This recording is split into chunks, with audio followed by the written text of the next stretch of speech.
मुंबईया पाव भाजी वाली। गोपी अपनी बेटी परी के पास आती है जो अपने पिता जिगर का इंतजार कर रही है। माँ, आज पापा इतना देर क्यों कर रहे हैं? उन्होंने मुझसे वादा किया था कि वे मेरे लिए किताबें और कुछ स्कूल के सामान लाएंगे। मैं कल के लिए बहुत उत्साहित हूँ क्योंकि मैं नए स्कूल में शामिल होने वाली हूँ। हाँ बेटा, वे जल्दी ही आ जाएंगे। जिगर ने अपनी बेटी परी के लिए सारे स्कूल का सामान खरीदा और घर लौट रहे थे। तभी सड़क पार करते समय उनका एक्सीडेंट हो गया। पास खड़े लोग तुरंत उन्हें अस्पताल ले गए। जब गोपी और परी को ये खबर मिली तो वे ऑटो में जल्दी से अस्पताल पहुंची। एक खुशहाल परिवार अचानक दुखी हो गया। डॉक्टर साहब, मेरे पति को क्या हुआ? क्या वह ठीक है? क्या यह कुछ गंभीर है?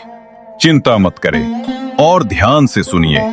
वो गंभीर रूप से घायल हैं और उनके सिर पर चोट लगी है और वो बेहोश हो गए हैं। हमने उन्हें प्राथमिक उपचार दिया है, लेकिन उनके सिर की सर्जरी तुरंत करना जरूरी है। सर्जरी के लिए आपको मुंबई जाना होगा और इसकी लागत लगभग 3 लाख रुपए आएगी। क्या 3 लाख रुपए? हे भगवान, मैं इतने पैसे का इंतजाम कैसे करूं? और मैं मुंबई अकेले कैसे जाऊं? इतने बड़े शहर में अपनी छोटी बेटी के साथ सब कैसे संभालूं? एक खुशहाल परिवार अचानक दुखी हो गया। गोपी और परी बहुत रोईं, तनाव में और पूरी तरह भ्रमित कि अब क्या करें। माँ, क्या पापा ठीक हो जाएंगे? मुझे बहुत रोना आ रहा है पापा को देखकर। चिंता मत करो मेरी बच्ची, सब ठीक हो जाएगा। जिगर की चिकित्सा के लिए गोपी ने अपनी सारी ज्वेलरी बेच दी और जिगर का चिकन बिरयानी का ठेला भी। जो पैसा मिला उससे उसने मुंबई जाने का इंतजाम किया। गोपी मुंबई पहुंचती हैं और अस्पताल में जिगर के पास शामिल होती हैं, लेकिन हॉस्पिटल के खर्च में उसने अपनी सारी बचत खर्च कर दी और उसके पास बस थोड़े से पैसे बचे। अब मैं क्या करूं? मेरे पास सिर्फ थोड़ा सा पैसा बचा है। मैं इस बड़े शहर में कैसे सरवाइव करूंगी? रेंट और हॉस्पिटल के खर्च कैसे भरूंगी? और मेरी बेटी की पढ़ाई का क्या होगा? अब मैं पैसा कैसे कमाऊंगी? अम्मा, मुझे बहुत भूख लग रही है। प्लीज कुछ बना दो खाने के लिए। गोपी ने परी के लिए पाव भाजी बनाई जो उसकी बेटी का पसंदीदा खाना था। वाह अम्मा, पाव भाजी टेस्ट तो हमेशा की तरह बहुत अच्छी है। और हॉस्पिटल जाते समय मैंने देखा वहाँ हर जगह पाव भाजी के स्टॉल्स हैं। मुझे लगता है मुंबई में हर कोई रोज पाव भाजी खाता है। परी की बातें सुनकर गोपी के दिमाग में एक आइडिया आया। थोड़े से बचे पैसों से वो एक छोटा पाव भाजी स्टॉल शुरू कर सकती थी।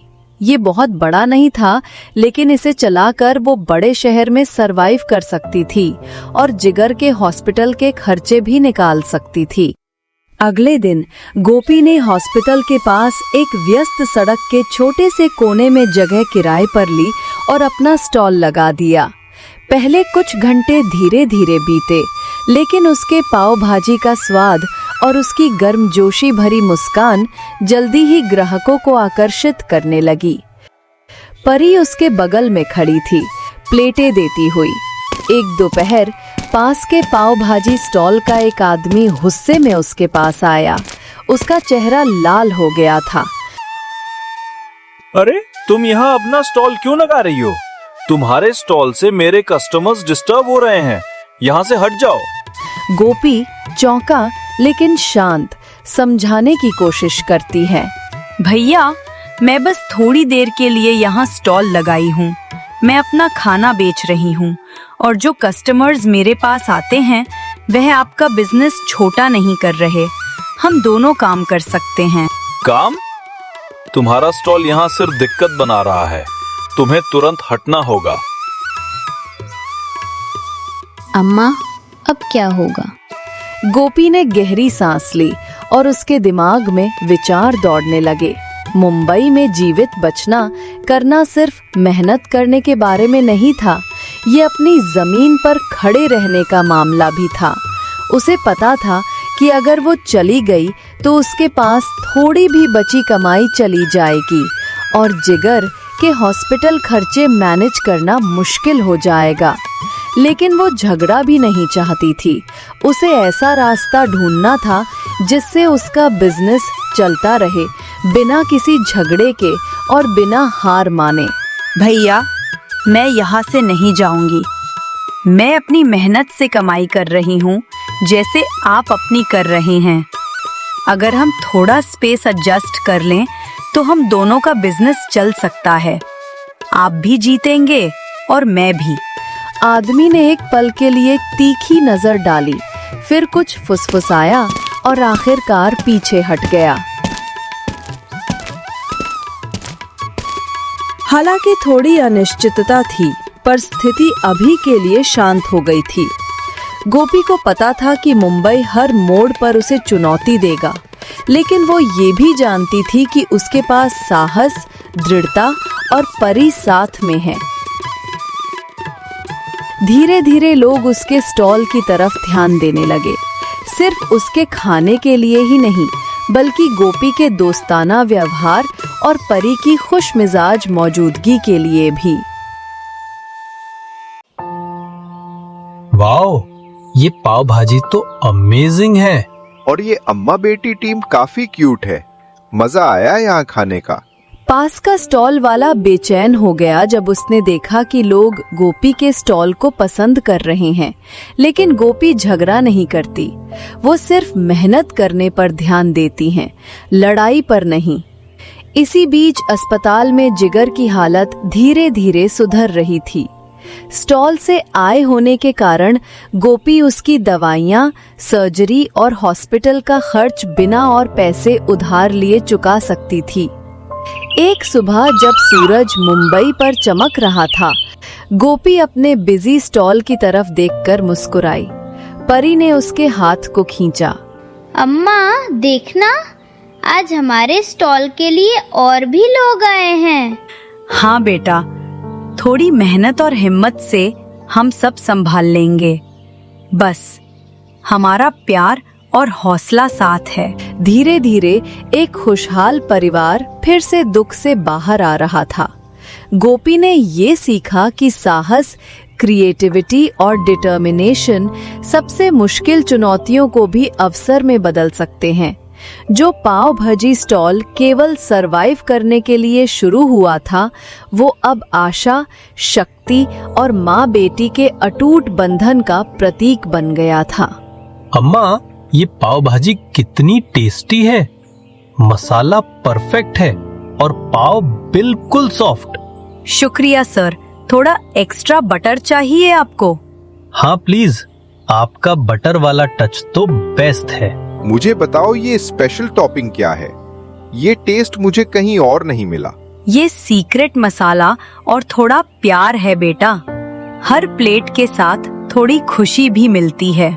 और ये मेरी अम्मा की स्पेशल पाव भाजी है, टेस्ट ही अलग है। बेटा, तुम्हारी बेटी कितनी क्यूट है। और ये पाव भाजी मुझे मेरे बचपन के स्ट्रीट फूड का टेस्ट याद दिला रहा है। अम्मा, आप हर दिन यहाँ खाना बनाते हो? मैं हर दिन आऊंगी। पारी हंसी और प्लेट सौंप दी। हर संतुष्ट कस्टमर के साथ गोपी का कॉन्फिडेंस बढ़ता गया।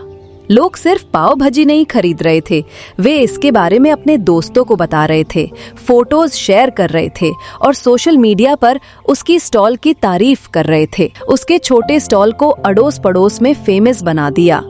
धीरे धीरे गोपी का पाव भाजी स्टॉल सिर्फ जीवित बचना करने का जरिया नहीं रहा, ये जगह बन गई जहां लोग सिर्फ खाना खाने नहीं आते, बल्कि गोपी और पारी की वार्मथ और केयर महसूस करने आते। अरे यार, मैंने सुना था ये स्टॉल काफी अच्छा है, पर टेस्ट वैसे भी बेटर था।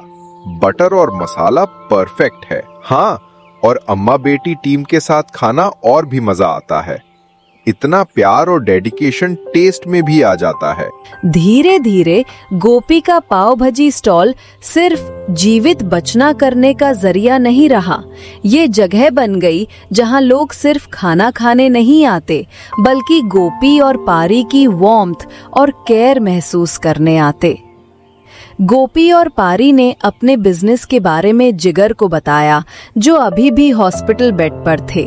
गोपी, परी, तुम दोनों इतना काम, इतना स्ट्रगल, मैं तुम्हारे लिए कुछ नहीं कर पाया। अरे पति, तुम बस अब ठीक हो जाओ, बाकी सब हम संभाल लेंगे। तुम्हारे बिना भी हम मैनेज कर चुके हैं और करते रहेंगे, तुम्हारी चिंता मत करो। पर गोपी, मैं अपने परिवार के लिए कुछ नहीं कर पाया। तुम दोनों इतनी मेहनत कर रही हो और मैं यहाँ सिर्फ ले रहा हूँ। पापा, आप गलत मत सोचो। अम्मा और मैं खुद मेहनत कर रही हैं, लेकिन हम आपको चाहते हैं और आपके बिना हम अधूरे हैं। आपका प्यार ही हमारे लिए सब कुछ है। हाँ जिगर, और अब तुम धीरे धीरे ठीक हो रहे हो। हम सब साथ हैं, इससे बड़ा सपोर्ट और क्या हो सकता है। तुम्हारी सेहत सबसे जरूरी है और हमारी टीम काम संभाल लेगी। तुम बस अपनी रिकवरी पर फोकस करो। महीने बीते और जिगर की स्वास्थ्य में लगातार सुधार हुई। गोपी और पारी के साथ होने की वजह से वो धीरे धीरे अपनी ताकत वापस पाने लगे। एक सुबह वो हॉस्पिटल के बाहर खड़े हुए मुंबई की ताजा हवा में सांस ली और गोपी की तरफ ग्रैटिट्यूड से देखे। गोपी, परी, अब मैं भी आपके साथ मेहनत करूंगा। हम सब मिलकर अपना फ्यूचर बनाएंगे। पूरी तरह से ठीक हो गया होने के बाद जिगर ने पाव भाजी बिजनेस में शामिल हो गए। उन्होंने और गोपी ने तय करना किया कि पास की व्यस्त सड़कें में 2 अलग अलग स्टॉल्स चलाएंगे। परी अपनी पढ़ाई अच्छे स्कूल में जारी रखी, नए दोस्तों और हलचल सिटी से एक्साइटेड होकर। कस्टमर्स दोनों स्टॉल्स को प्यार करने लगे, खाना और गर्मी की तारीफ करते। 1 साल बाद ये छोटा परिवार सच में मुंबई में सेटल हो गया। गोपी और जिगर के पाव भाजी स्टॉल्स प्रसिद्ध हो गए। उनका व्यापार फल फूल रहा था और परी खुश होकर स्कूल में अच्छा प्रदर्शन कर रही थी। संघर्ष और अनिश्चितता से लेकर सफलता और खुशी तक उनकी यात्रा ने साबित किया कि प्यार, साहस और दृढ़ता सबसे मुश्किल चुनौतियों को भी उज्जवल और आनंदमय जीवन में बदल सकते हैं। साथ में इस शहर के दिल में उन्होंने आखिरकार अपना घर और खुशी पाया।